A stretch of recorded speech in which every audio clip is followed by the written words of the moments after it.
Oh.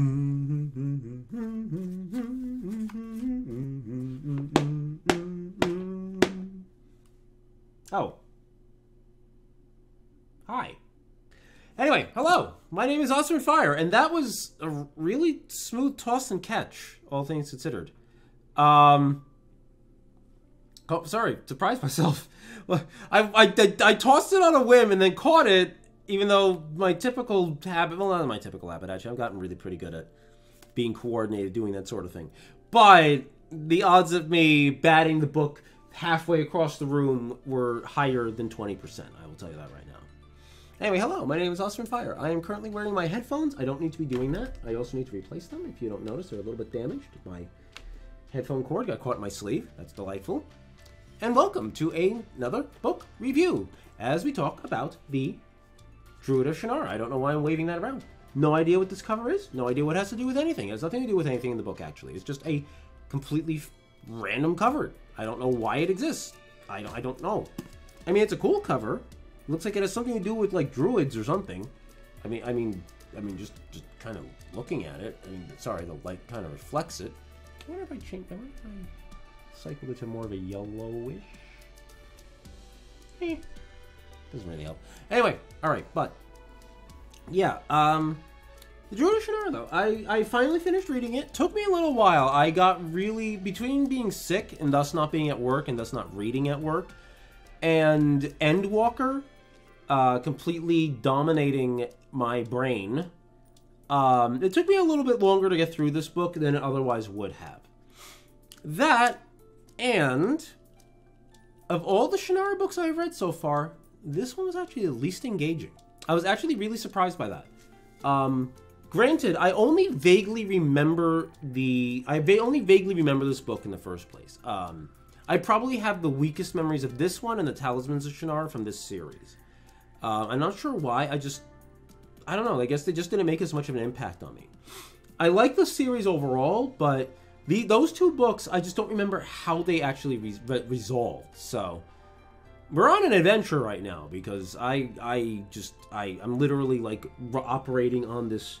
I'm operating on almost completely minimal knowledge of what I'm reading. And like I said, this book was not as impressive to me as its predecessor and as all the other predecessors, and technically First King is a sequel, but sequel/prequel. It was written after this, but written before, but obviously set before. Anyway, but yeah, so the Druid of Shannara, it's not a bad book. It's not a bad book. I'm not saying it's a bad book. We're not getting into the bad books until we get towards the very end of the series. But I guess I'll just go do a quick overview. First of all, plot. Story's fine. The story's totally fine. I think it's interesting.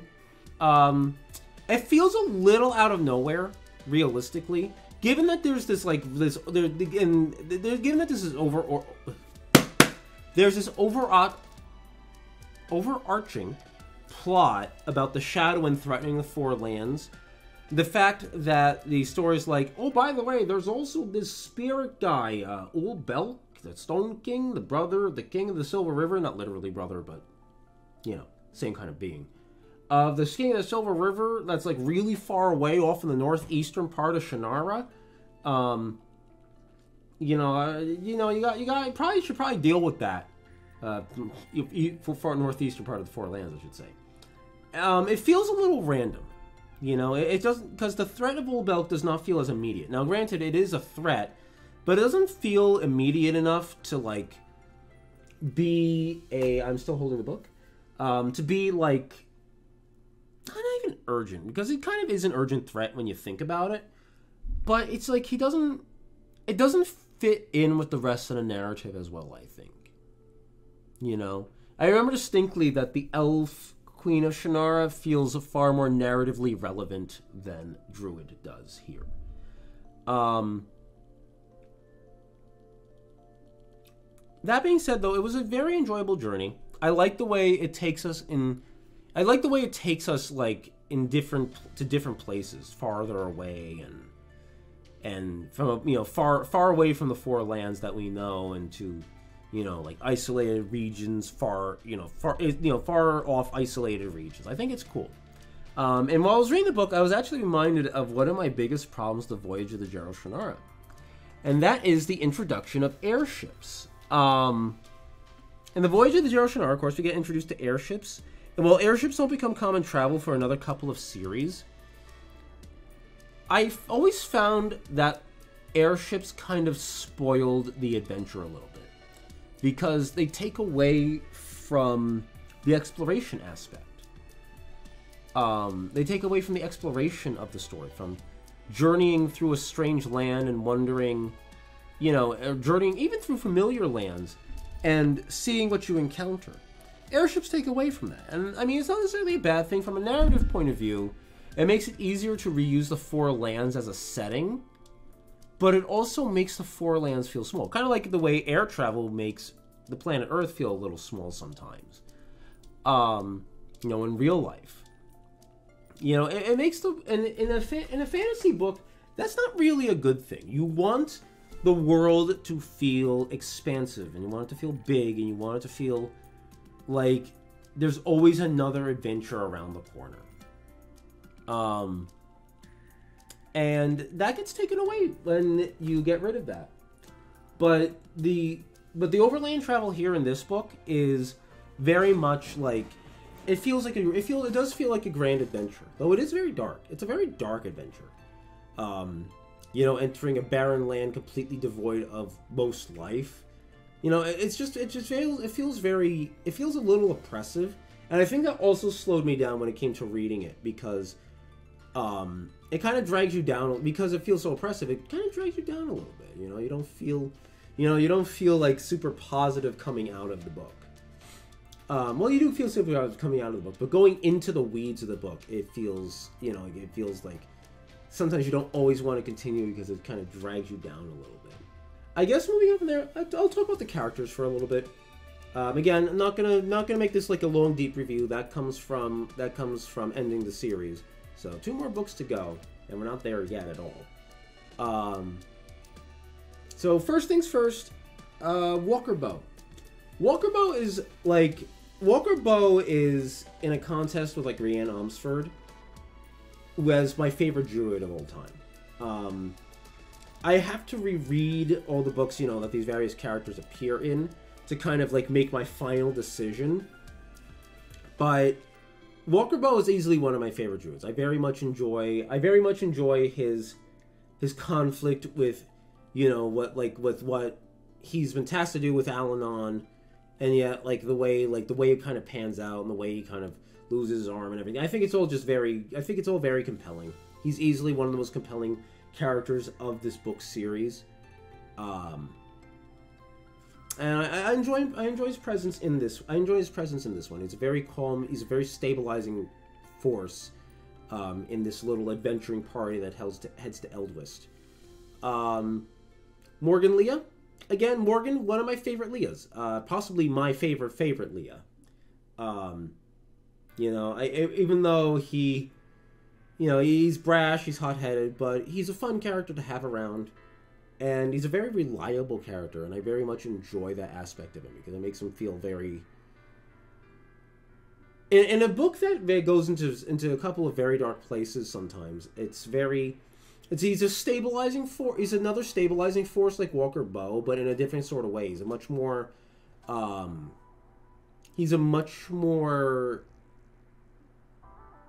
I guess, grounded, relatable character than Walker Bow is. You know, because Walker Bow, of course, is very aloof, he's the Dark Uncle, you know, but he's like super aloof compared to other characters. And on the other hand, you know, Morgan Leah is sort of almost your perspective character in a lot of ways.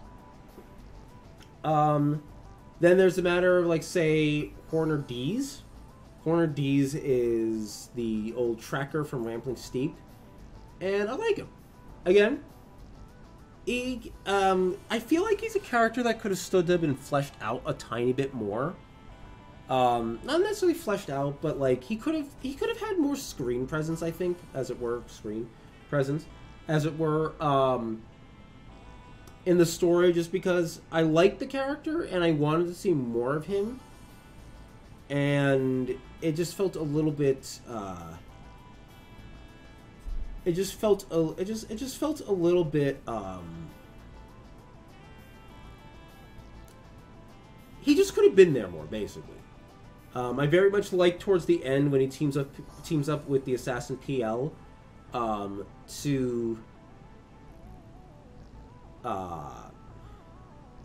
I don't know why I'm tired actually. It's late. It's getting late. Well, not late, but it's late for me. So my brain's a little bit. But when he teams up with the assassin PL, I like the way that it like kind of gives you more of a sense of the kind of character he is, and it gives you more of a sense of the kind of character PL is. And I feel it's a bit of a disservice to like have utilize him, at least in this book, to such a low extent. He could have been a lot more present in the story and the narrative, and I think it would not have detracted from it at all. Which brings me to PL, the assassin sent to kill Quickening, and who sets for himself the goal of stealing the Black Elf Stone. I mean, he's an unlikable character, that is the point. But I could have done with less of him in the narrative. We get into his head a lot, and realistically, I think it's a very risky thing to try and get inside the head of inside the head of like dark antagonistic characters like that. You know, it's not like he has a character with like particularly redeeming qualities. Though again, when he teams up with Hornades, he's much more. You know, it's like, okay, you get a bit of a sense of the kind of character, the kind of person he is, if he wasn't, like, a psychotic murderer, you know? But it's because he's, like, a psychotic murderer that it's just, the sections where you're, like, where you get his perspective just are kind of a drag, and you don't really like it, you don't really enjoy it, and I could have done with less of that. You know, not a bad character, especially for the purpose he needs to fulfill, but I could have done with less of him overall in the story and narrative. Which leads me, of course, to Quickening, the catalyst who brings all the characters together on this adventure to confront Ulbelk. I like the concept of Quickening, but I'm not sure I like the execution. Partially because the story feels very much like it kind of forces a lot of aspects of her character like onto the reader.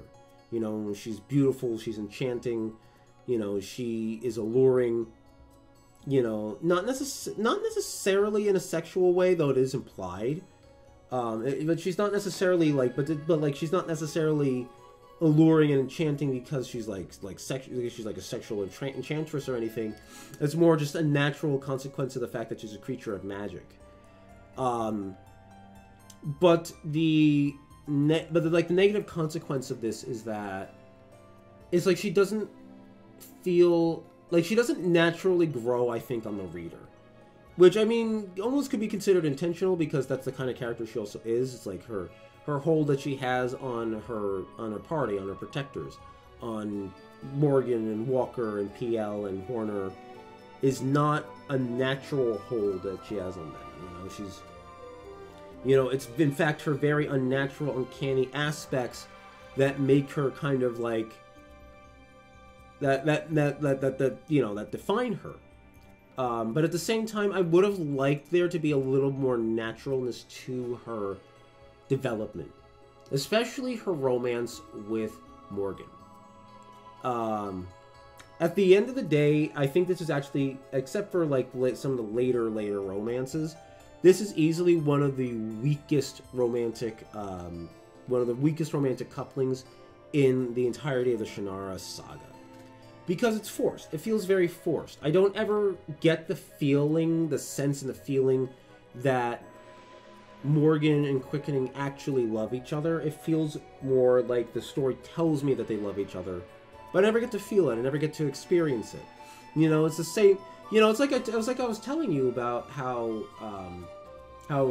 what's the original Leah? Can't remember his name. Sword of Shannara, and how he and what's her face? Frick, how did I forget everyone's names? I only read this like 4 months ago. It's not that long. But how he and Cheryl Ravenlock, you know, I thought their romance was very natural, and it develops quickly, but I thought it developed very organically. You know, Ronlia and Bryn Omsford, again, romance develops very organically. Rather, it's already there, actually. Their romance is already present, but you can feel it. You can understand it. You know, it's there. It's present in the narrative. Same thing with, same thing with Will and Amberl in Elfstones. Their romance feels natural. You know, it grows. You know, the love between them grows because of their hardships. Same thing happens with Par and Damson Rhee in the previous book. Natural. This is not natural, and it's disappointing because it feels like it feels like with a lot of the issues that I'm kind of complaining about, it feels like just a slight adjustment, a slight refinement in the writing would have made it so much better. And you know what? This actually ties to something I was thinking about what I would say in this video, and I just realized that something else I was thinking is that the other thing is that Quickening's mission needs more ambiguity. It's not ambiguous enough. It's not ambiguous enough why she exists, why she's there. So, like, everything's out in the open. And I think it's very transparently obvious from the outset of the story that Quickening is meant to be a sacrifice, that she's going to die by the end, and she has to die by the end. I think it's very obvious from the beginning that she has to. There's no ambiguity in the story, and that weakens the overall narrative because you kind of know it's coming, and there's no surprise, there's no shock. You know, you as a reader aren't really heartbroken by her leaving because you know that she's going to be gone by the end. And thus you're not as hurt as you should be for, like, Morgan when he loses her, because it just, you know, it's all going to come to an end anyway. If it had been more ambiguous, if we didn't know Quickening's origin from the prologue, you know, if we didn't know Quickening's origin from the prologue as an elemental, you know, as the elemental daughter of the King of the Silver River, it would have made a huge difference, honest to goodness. You know, in terms of making the story work, in terms of making the character developments work, in terms of making that romance work. Because I wanted the romance to work, and I never feel it. I never feel it. It happens and it's gone. And I'm just not impressed. You know? And finally, that leads me to the one character that frustrated the hell out of me, because I don't know why he's there. And that's Charisman. King Charisman, the bard / toonsmith, as he's called in the book. You know, with a little bit of magic in his voice and his singing, who asked to be taken away from the Urdas, the gnome tribe in the Charnel Mountains. And he just comes to a kind of a meaningless, pointless end. You know, the Urdas follow them into Eldwist, and he goes out to meet them, you know, hoping to turn them aside, and they just murder him and decapitate him. And it's just like, why is this character even here? I don't understand. Maybe it's relevant in one of the later 2 books. I don't know. Probably not. But his character exists, and he's kind of a fun character, actually. I like him. I like how he adds levity to the story. And maybe Terry Brooks killed him to, like, kind of sort of, like, tear down the reader a little bit, to take away some of the positivity in the story. But I don't think it pans out that way, because there isn't enough, by the time he dies, there isn't enough time left in the narrative to make it more impactful, to make his death impact the characters more, and to be more present in the narrative. And I think that's a really badly missed opportunity, because they could have done more. Terry Brooks, could have done more with it, and he just didn't. You know? because a character like Charisman is kind of a dangerous character to have in a story, because he sort of has like this Tom Bombadil effect, where a lot of people who have only watched the Lord of the Rings movies and then read the books afterwards, like, find Tom Bombadil to be, they find Tom Bombadil to be, like, kind of like, why is this guy here? Why does he exist? Why, it's just completely, to regular people reading the book, The Fellowship of the Ring, they don't know why Tom Bombadil's there. And to anyone who, like, knows the greater Tolkien Apocrypha and everything, they understand that even if Tom Bombadil doesn't serve a strong, direct, clear narrative purpose, he's there because Tolkien wants him to be there, and that's perfectly fine. But Charisman, I feel like, is meant to be like an emotional gut punch when he dies, and it just feels more like he's a cheap attempt for emotionalism that just doesn't go anywhere. I wanted him to mean something, but in the end, he just doesn't mean anything, and that's a pity. You know, that's actually a pity. All right, I went way longer on this video than I thought it would. I thought it'd be like a 12-minute video, but then I got to talking about the characters, and I ended up getting into the weeds with several of them. So I get a bit of a longer book review today. I hope that you enjoyed it. Elf Queen would be up next, but as my Endwalker video, as I said in my Endwalker, in my big Endwalker reaction review video, that is not happening yet, because Leviathan Falls has finally been released, the 9th and final novel in the Expanse series. I only started reading the Expanse 2 years ago, I believe. I read the first book, and I was floored at how absolutely amazing that book was. And I just chewed through all the other 7 books, just like really fast. Like in about a year and a half, I think, I chewed through all the other Expanse books, and it was just that good. It was compelling. It was exciting. I loved it, and I'm actually really excited for Leviathan Falls because I don't think that they'll do a bad job finishing the story. I could be wrong. Finishing a narrative work can be a hell of a challenge, and you see it. You see lots of authors who kind of like falter at the end, or George R.R. Martin, don't finish it.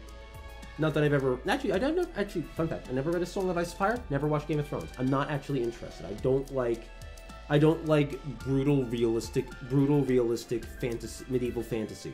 I just don't. It just does not appeal to me.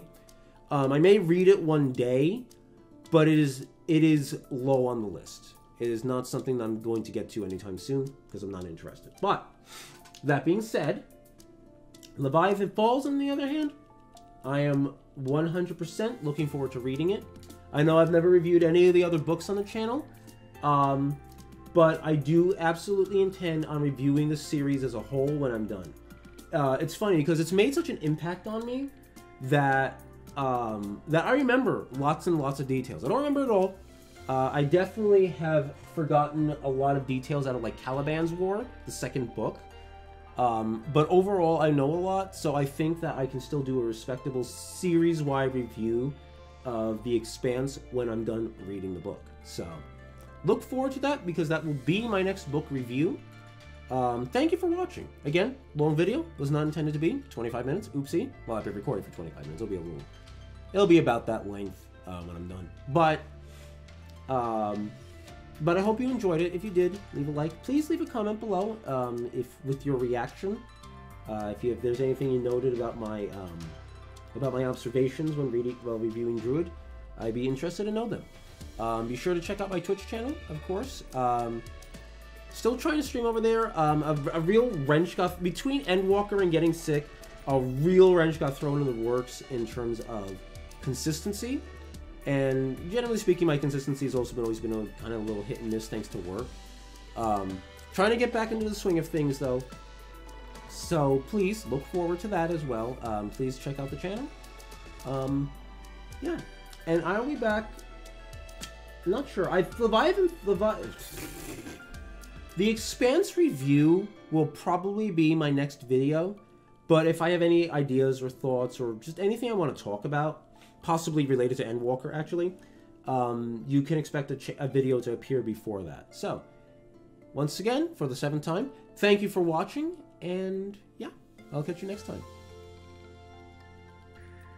I do this every time. I want to say until next time, everybody, as my classic sign-off, but I trip over it by saying the wrong thing before it. Anyway, until next time, everybody.